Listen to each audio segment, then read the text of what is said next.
अगर आपके भी यूपी स्कॉलरशिप 2023-24 के करंट स्टेटस में फिलहाल में भी दिखा रहा है कि enrolment number, roll number, marks not match with university uploaded data, तो ये आपका कब तक अपडेट होगा, या फिर ऐसे कह सकते हैं कि आपका कब तक वेरीफाई होगा या फिर रिजेक्ट होने लायक होगा, तो कब तक रिजेक्ट होगा। इसकी दो स्थिति है। पहली स्थिति ये हो सकती है कि आपने करेक्शन वगैरह कराया होगा क्योंकि आपका डाटा गलत होगा, और दूसरी स्थिति ये हो सकती है कि आपका पूरा डाटा सही होगा फिर भी आपके में इनरोलमेंट नंबर, या फिर इस प्रकार से भी आ सकता है कि result type mismatch, enrollment number, roll number, marks not match with university uploaded data. तो ये आपका फाइनल स्टेटस कब तक अपडेट होगा। जैसे कि अगर आपके भी स्टेटस में इस प्रकार की समस्या आ रही होगी और इस चीज को लेकर के काफी सारे स्टूडेंट्स व्हाट्सएप पे मैसेज भी कर रहे हैं, ठीक है, तो हम एक एक करके बात करेंगे। अगर आपका स्टेटस कुछ इस प्रकार से दिखा रहा है जैसे कि इनका दिखा रहा होगा, यहाँ पे आपको इंटरफेस पे दिख रहा होगा, इसमें सेम समस्या वही है, लेकिन मार्क्स रिजल्ट टाइप मिसमैच है और enrollment number, roll number, marks not match with university uploaded data की समस्या है। अब इनके देखिए यहाँ पे आप देख सकते हैं मैक्सिमम मार्क्स भी इनका दिख रहा होगा, और चूंकि इनका अगर सीजीपीए और एसजीपीए फॉर्म में भी रिजल्ट आता है तो इनका मैक्सिमम मार्क्स 10 रहेगा, ठीक है, और इन्होंने 20 फिलअप किया है। फिर ऑब्टेन मार्क्स पे देखिए 10 प्लस है, जबकि इनका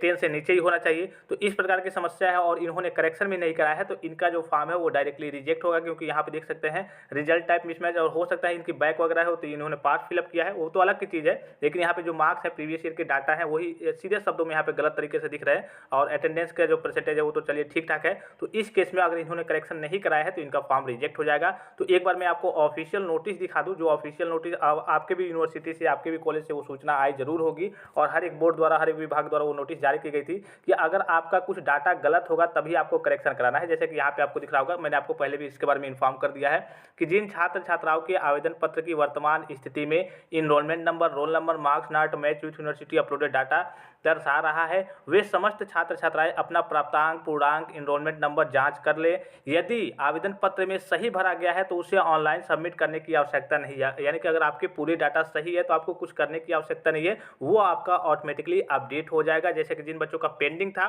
और जिनमें कुछ डाटा वगैरह गलत नहीं है, उनका इनरोलमेंट नंबर की समस्या थी लेकिन कुछ डाटा उनका गलत नहीं था उनकी ओर से, तो वो वेरीफाइड होना स्टार्ट हो गया है। तथा जिनके आवेदन पत्र में प्राप्तांक, पूर्णांक या फिर जो भी इनरोलमेंट नंबर में कुछ गलत है तो उसे अवश्य सही कर ले। अगर आप नहीं सही करते हैं, जैसे कि अभी मैंने आपको प्रीवियस दिखाया, उन्होंने 20 के आसपास भरा था, और चूंकि अब अगर आपका एसजीपीए सीजीपीए भी अभी नॉर्मल भी रिजल्ट आता है तो आपका चलिए 200 में 500 में आपने 300 पाया, 1000 में आपने इतना पाया, लेकिन अगर एसजीपीए और सीजीपीए में भी रिजल्ट आता है तो उसमें आपका जो टोटल का 10 रहता है, और 10 में आपका सीजीपीए फॉर्म में जितना बना होगा 7.8 बना हो, जो भी 8 पॉइंट समथिंग या फिर 9 पॉइंट जो भी बना हो उसको फिलअप करना होता है। तो अगर आपका इस तरीके की समस्या आपके स्टेटस में आ रही थी तो दो स्थिति है, पहली कि आपने करेक्शन वगैरह कराया होगा, और दूसरी स्थिति कि आपने करेक्शन नहीं कराया होगा क्योंकि आपके पूरा डाटा सही होंगे, तो वो आपका उसके वेरिफिकेशन का कार्य अभी फिलहाल में आपका चल रहा है, ठीक है। जो बच्चे करेक्शन वगैरह नहीं कराए थे उनके वेरिफिकेशन का कार्य अभी फिलहाल में चल रहा है, और जो बच्चे करेक्शन वगैरह कराए थे तो वो यहाँ पे देख लीजिए। और जो स्टूडेंट्स अभी तक चैनल को सब्सक्राइब नहीं किए, चैनल को सब्सक्राइब जरूर कर लेंगे और बेल आइकन को प्रेस करके ऑल पे क्लिक कर लेंगे, और खास करके जो स्टूडेंट टेलीग्राम चैनल पर नहीं ज्वाइन है,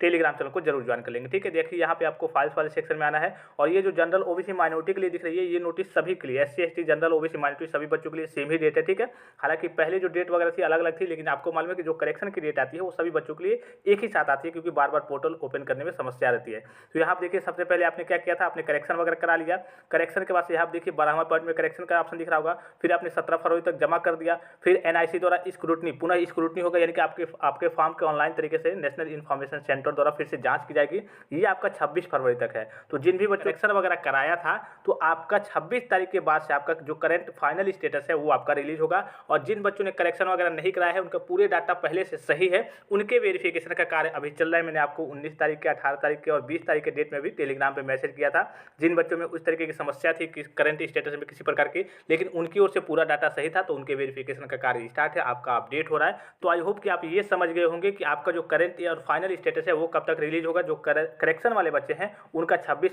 फरवरी के बाद से उनका कहिए कि करंट और फाइनल स्टेटस कहिए कि वो सही हो जाएगा और रिलीज हो जाएगा, और जिन बच्चों का पहले से ही डाटा पूरा सही है, उन्होंने करेक्शन वगैरह नहीं कराया था, तो उनका अपडेट हो रहा है, वो चेक करते रहेंगे। उनका भी अगर नहीं अपडेट तो आने वाले 1-2 दिन में भी, 2-4 दिन में उनका भी अपडेट हो जाएगा। उसका कार्य अभी फिलहाल में वर्तमान में प्रचलित है। आई होप कि वीडियो आपको इन्फॉर्मेटिव लगा होगा, और भी कोई जानकारी चाहिए तो आप कमेंट करके पूछ सकते हैं। फिलहाल इस वीडियो में इतना ही, इजाजत दीजिए, धन्यवाद, थैंक्स फॉर वॉचिंग, मिलते हैं नेक्स्ट वीडियो में।